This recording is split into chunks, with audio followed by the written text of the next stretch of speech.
Rebonjour sur Chamrou Télé, évidemment symbole de la culture asiatique, qu'elle soit notamment chinoise ou japonaise, en l'occurrence l'éventail évidemment, qui est une manière écologique, hein, puisque de nos jours c'est plutôt le truc électrique là qui tourne et qui te donne de l'air, hein.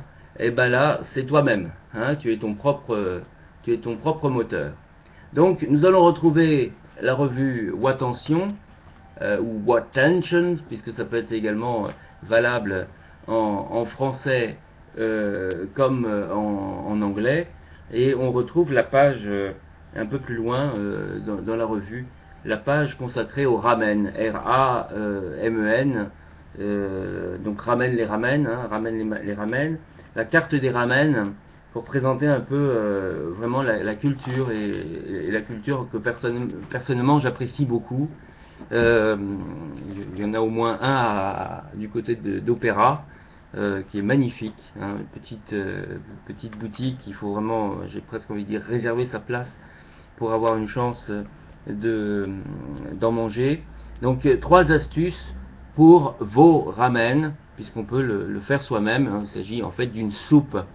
Bien que les ramen semblent très simples à faire, chaque bol requiert des chefs qui les préparent. Un véritable effort, du temps et de l'amour. Avec l'expansion des célèbres marques de ramen japonais à l'étranger, les Singapouriens peuvent maintenant déguster un bol de délicieux et authentiques ramen sans aller jusqu'au Japon. Voici trois astuces pour mieux apprécier les ramen japonais. 1. Le bouillon. Les types classiques de base de bouillon sont faits avec du poulet ou os de porc. Évidemment, pour les véganes, ce sera sans doute consacré uniquement pâtes et légumes, mélangés donc avec d'autres ingrédients comme le kombu, K-O-M-B-U, ou kombu, l'algue kelp, K-E-L-P, le katsuobushi, K-A-T comme cat, tu vois, K-A-T-S-U-O-B-U-S-H-I, qui sont des copeaux de bonite séchés. Alors évidemment, je ne sais pas ce que c'est que la bonite. Et ensuite, ah voilà, bonite séchée, on voit des petits exemples en images, hein, en photo. Le niboshi, civelle séchée, ou encore des crevettes. Il existe des mélanges porc-poulet ou porc-fruits de mer, l'assaisonnement avec du sel, du shoyu, S-H-O-Y-U, du miso, M-I-S-O, ou de l'huile de sésame, étend et complexifie la gamme de goût du bouillon. Les soupes les plus parfumées ont infusé dans l'essence de leurs ingrédients principaux en y bouillant de longues heures. Comme le ramen est devenu incroyablement tendance, vous trouverez intéressante la fusion du fond aux fruits de mer de Hokkaido, H-O-K-K-A-I-D-O, avec la soupe à base de porc, tonkatsu, T-O-N-K-A-T-S-U, du Kyushu, K-Y-U-S-H-U, qui prendra du corps et de la douceur avec des ramen d'Ashikawa. Les potages végétaux sont une nouvelle variante dans laquelle un moulinet de légumes est utilisé pour épaissir. Donc, ensuite, 2. Les nouilles. Nous sommes à la page, alors on n'a pas de page, la page a disparu. D'habitude, il y a des numéros de page, là. Il existe deux types basiques de nouilles. Les shijire, C-H-I-J-I-R-E, ondulées, et les droites. Le tout dans des épaisseurs variées. Cela va des fines droites, Kyushu, aux fines ondulées, Tokyo, et aux médiums ondulées, Hokkaido. Le juste contrôle de la température de l'eau et du temps pour blanchir les nouilles leur donne une texture ferme et al dente, sans l'odeur de kansui, alcali. Bien que beaucoup soient déjà familiers avec les nouilles jaunes de Tokyo, minces et ondulées, il y a aussi les types de nouilles de Kitakata, au nord de Honshu, qui sont épaisses et forment des vagues aplaties et les nouilles droites et minces de Hakata. Un fabricant de nouilles japonaises à Sport, originaire du berceau des nouilles de Sapporo au Hokkaido, Kanezin est le seul fabricant japonais à Singapour à fournir d'authentiques ramen japonais dans des points de vente aussi populaires que Ramen Champion, Keisuke Ramen Group et d'autres encore. Normés HACCP et ISO 22000 au Japon, leur qualité est garantie. Alors là, évidemment, on donne l'adresse pour les restaurateurs. Tu vois, donc si un jour je veux ouvrir mon ramen restaurant, je sais où me procurer des vraies nouilles japonaises. 3. Accompagnement. À côté des grands favoris que sont le rôti de porc et les œufs mollets, on trouve aussi les poireaux, les pousses de bambou, menma, M-E-N-M-A, et les tranches de pâté de poisson, kamaboko, K-A-M-A-B-O-K-O. Certains accompagnements vont avec certains ramen, pousses de soja et jeunes maïs, avec le miso ramen, l'algue wakame, W-A-K-A-M-E, et les graines de sésame avec le shio ramen, S-H-I-O. Les feuilles de nori, N-O-R-I, pour le shoyu ramen, S-H-O-Y-U, le gingembre rouge vinaigré, Beni shoga, et le champignon noir, kikurage, pour les tonkotsu ramen. Voilà. Et donc évidemment, on montre de magnifiques petites photos pour te donner envie, évidemment, hein, pour te donner envie d'aller à la découverte des ramen. L'accompagnement varie en fonction du bouillon. Les pousses de maïs donnent une douceur naturelle qui se marie bien avec la soupe de miso.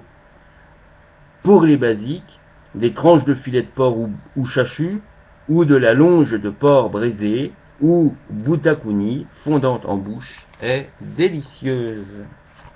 Voilà. Donc là c'était... voilà, il y a une suite. Il y a une suite, on verra peut-être au prochain numéro, il reste 7 minutes, ouais, on est à 7 minutes. Après, c'est tout sur les ramen. Vous serez vous serez tout sur les ramen, nanana, les petits, les grands, les petits ramen. Voilà. Donc les secrets de leur différence. Alors, vous saviez déjà probablement que les ramen sont l'un des plats les plus représentatifs du Japon. Mais étiez-vous familier de leur histoire et de leurs subtiles variations? Attention s'entretient avec un expert des ramen, Monsieur Ishiyama, pour vous en donner tous les secrets. Hein, Ishiyama qui est ici représenté à l'image. Voilà. Donc, expert en ramen. Monsieur Ishiyama a lancé un ramen club alors qu'il étudiait à l'université Kokugakuin. Du nord au sud du Japon, il a dégusté des ramen dans plus de 6000 éventaires à travers 47 préfectures japonaises. Aujourd'hui, il visite ses échoppes au rythme de 2 par jour pour sa recherche et ses publications. En plus d'écrire des avis culinaires sur les ramen pour des magazines, il est aussi l'auteur de livres sur les ramen et l'invité habituel de shows télévisés. Cette carrière implique qu'il élabore de nouveaux types de nouilles instantanées et qu'il donne ses conseils avisés à l'industrie du ramen. À ce jour, il a interviewé plus de 1500 échoppes de ramen. Dans ce numéro de Attention, notre conversation avec M.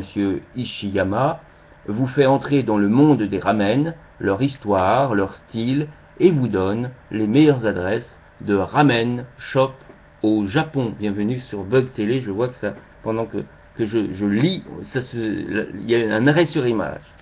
Petit coquin, c'est YouTube. Alors, on a le shio, S-H-I-O, qui veut dire sel. L'assaisonnement au sel est l'une des plus anciennes variations. Cette longue histoire naît à Hakodate, l'un des premiers ports ouverts au commerce international. Si vous y commandez un ramen, on vous servira un shio ramen d'autorité, légèrement salé. Vous apprécierez l'essence même du bouillon. Shoyu, sauce de soja, S-H-O-Y-U. Un accommodement classique où la quintessence des condiments japonais, la sauce de soja, est ajoutée au fumet du bouillon. Arrivé de Chine à la période Meiji, comme une nourriture exotique, les ramen ont été popularisés auprès de la population japonaise en y ajoutant de la sauce de soja. D'ailleurs, les ramen Gyokai et Tonkotsu contiennent également de la sauce de soja. Miso, pâte de soja, M-I-S-O. Un autre ramen typiquement japonais est le miso ramen, où le miso est l'ingrédient central. Ce ramen a été créé à Sapporo, au Hokkaido. C'est pourquoi on y trouve du lard chaud en abondance pour une préparation calorique. Les nouilles sont normalement minces et croquantes. On y adjoint du chou et des pousses de soja pour équilibrer la saveur robuste et riche de la soupe. Tonkotsu, os de porc, venu des régions Akata et Kurume de Fukuoka, le tonkotsu ramen est reconnaissable à son bouillon crémeux et épais, obtenu en faisant bouillir des os de porc. On le marie avec des nouilles minces et droites. À Tokyo, le tonkotsu ramen a fait son chemin et a développé son style propre avec des tranches de porc posées au-dessus des nouilles. Gyokai, fruits de mer. Cette soupe est, entre autres, un mélange de tonkotsu, de poulet ou de fruits de mer. Selon la diversité des ingrédients, les densités du bouillon varient, de clair à crémeux.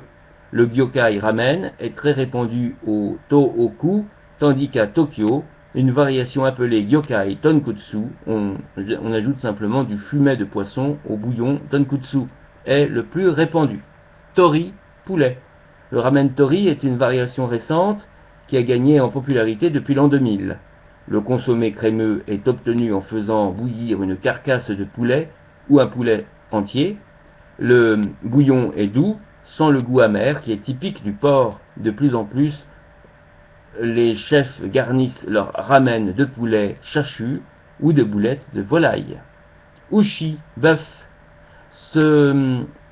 Donc le yushi ramen est la dernière tendance au Japon. À la place des habituels porc ou poulet, c'est le bœuf qui est le principal ingrédient, ce qui donne à ce ramen un éventail de saveurs sans précédent et un parfum délicieux. Les chefs incorporent de plus en plus de bœuf rôti et du steak dans leurs recettes. Comme le bœuf est de loin plus apprécié que le poulet ou le porc, la tendance ushi a un bel avenir.